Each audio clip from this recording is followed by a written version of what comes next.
7 decades since the Dead Sea Scrolls were discovered, around 80 new fragments of the ancient texts have been revealed to the public. In 1947, a teenage Bedouin shepherd threw a rock into a cave near the Dead Sea and shattered a clay jar that had been sealed for 2,000 years. Inside were scrolls, hundreds of them, wrapped in linen, blackened by time, written in ancient Hebrew and Aramaic across sheets of animal skin so fragile they crumbled at a touch. Scholars spent decades fighting over who could even look at them. Entire careers were built on hoarding fragments nobody else was allowed to read.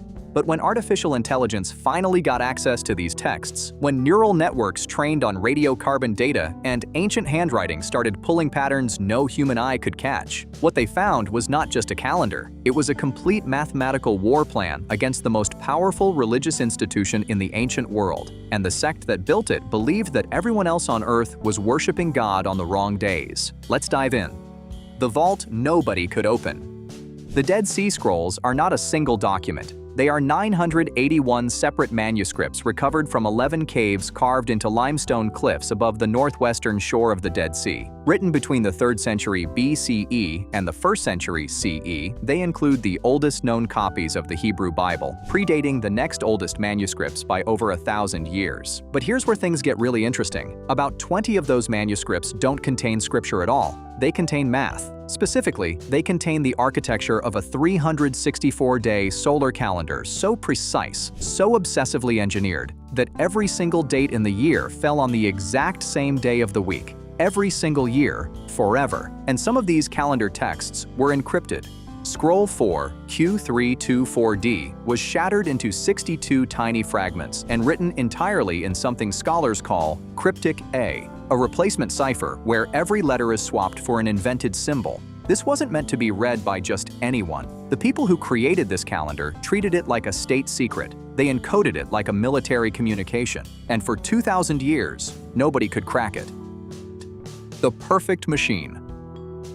Now, to understand why this calendar was so dangerous, you have to understand how beautiful it was mathematically. The year was exactly 364 days. That number is not arbitrary. 364 divides perfectly by 7. That gives you exactly 52 complete weeks with 0 remainder. No partial weeks, no leftover days, no ambiguity. The year split into 4 identical quarters of 91 days each, and 91 also divides perfectly by 7, giving you exactly 13 weeks per quarter. Every quarter followed the same rigid pattern. 2 months of 30 days, followed by a 3rd month of 31 days, where that 31st day marked the turn of the season. And here is the detail that made the Jerusalem priesthood lose their minds. Every single year began on a Wednesday. Why Wednesday? Because Genesis chapter 1 says, God created the sun, the moon, and the stars on the 4th day of creation. The Qumran Sect believed the calendar was literally hard-coded into the architecture of the universe from the moment God said, "Let there be lights in the sky." The theological payoff was enormous, because every date always fell on the same weekday. Holy days and Sabbaths never collided. Passover never fell on a Saturday. Yom Kippur never fell on a Saturday. There was never a conflict between the absolute prohibition against work on the Sabbath and the intensive labor required for festival sacrifices. The calendar was, in their minds, theologically perfect. Now, before I show you what the AI actually found when it analyzed the handwriting on these scrolls, if you're finding this as mind-blowing as I did, hit that subscribe button right now, because we are just getting started. The war over time. So if this calendar was so mathematically elegant, why did it tear Judaism apart? Because the temple in Jerusalem was running on an entirely different system. The mainstream Jewish calendar was lunisolar. A new month only began when eyewitnesses physically spotted the thin crescent of the new moon and testified before the Sanhedrin. The lunar year was only 354 days, so they had to bolt on an extra month 7 times every 19 years just to keep the holidays from drifting into the wrong seasons. For the Qumran Sect, this was not a scheduling disagreement. This was a catastrophe. The Book of Jubilees, found in multiple copies at Qumran, calls the moon corrupt and warns that following it will cause Israel to celebrate profane days as holy. A sacrifice offered on the wrong day was not just invalid, it actively contaminated the temple itself. You were not just making an error, you were committing an abomination, and they put it in writing. A document called 4QMMT, reconstructed from 6 fragmented manuscripts, reads like a formal legal indictment sent from the sect's leadership to the high priest in Jerusalem. It lists approximately 22 specific legal disputes that made it impossible for them to worship at the temple. And the very first item on that list, the opening argument, the foundational grievance that preceded everything else, was the calendar. That is how central timekeeping was to this schism. It was not a footnote, it was the detonator. The attack on Yom Kippur. The conflict was not theoretical. The scrolls describe a historical event so brazen it reads like a thriller. According to the Pesher Habakkuk commentary, a figure called the Wicked Priest, widely identified by scholars as a Hasmonean high priest, possibly Jonathan or Simon Maccabeus, physically tracked down the sect's spiritual leader, the teacher of righteousness, into his desert exile, and he attacked him on the Day of Atonement, Yom Kippur, the holiest day on the Jewish calendar. The wicked priest could do this because he was following the Jerusalem lunisolar calendar, which placed Yom Kippur on a different date. On the day the Qumran Sect was fasting and praying, the wicked priest was free to travel and wage war. He weaponized the calendar difference itself to assault them on the one day they were most vulnerable. Think about that for a second.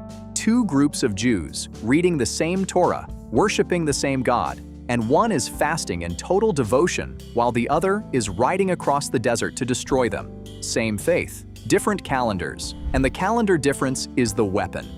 What the AI actually found. Now here is where modern technology cracks this story wide open. In 2024 and 2025, an international research team at the University of Groningen, led by Professor Mladen Popovic, published results from an AI system they literally named Enoch, after the biblical patriarch who the scrolls claim received the calendar directly from an angel. Here is what they did. They took 30 scroll fragments and performed rigorous radiocarbon dating using advanced chemical techniques to strip out contaminating lipids and fats from the ancient parchment. Then, they digitized the handwriting at extremely high resolution and fed both the radiocarbon dates and the ink trace patterns into a neural network called BiNet, using Bayesian ridge regression to prevent statistical errors. The AI learned to read microscopic evolutionary changes in ancient Hebrew script across centuries, and when they pointed it at undated scrolls, it could predict when they were written to within roughly 30 years. That level of precision was previously impossible. And here is the finding that stunned both sides. The scrolls are significantly older than scholars had believed for decades. Script styles that paleographers had confidently assigned to the Herodian period were actually being used much earlier. The traditional timeline was wrong. The AI caught what 70 years of human analysis missed: the ghost in the calendar. But here is maybe the most unsettling implication of all, and it touches something much bigger than ancient Judaism. In the 1950s, a French scholar named Annie Joubert noticed something that had been hiding in plain sight for centuries. The Gospels of Matthew, Mark, and Luke all say the Last Supper was a Passover meal, but the Gospel of John says Jesus was crucified before the Passover meal was eaten. Both cannot be literally true, unless Jesus was following a different calendar. Joubert proposed that Jesus celebrated Passover on the Qumran solar calendar, where the holiday always falls on a Tuesday night. If the Last Supper happened Tuesday evening, that gives you 3 full days for the sequence of trials before the Sanhedrin, Herod, and Pilate, with the crucifixion landing on Friday, which is exactly the day of preparation for the mainstream lunisolar Passover recorded in John. 2 calendars, 1 timeline, and the contradiction vanishes. Now, scholars debate this intensely, but the implication is staggering. If this hypothesis holds, then the most important meal in the history of Christianity may have been timed to a calendar that the religious establishment had already condemned as heretical. 2,000 years ago, a group of priests walked into the desert because they believed everyone else was worshiping God on the wrong days. They encoded their calendar in cipher. They mapped the moon against the sun across 6-year cycles and 294-year jubilee periods. They built a mathematical system so rigid it would never drift, never shift, never require a human committee to decide when the holy days fell. And then artificial intelligence, trained on radiocarbon data and ancient ink traces, proved that their manuscripts are even older than anyone thought. The question is no longer just who was right about the calendar. The question is, what else did they encode in those scrolls that we still haven't decoded? Stay curious and keep exploring. I'll see you in the next one.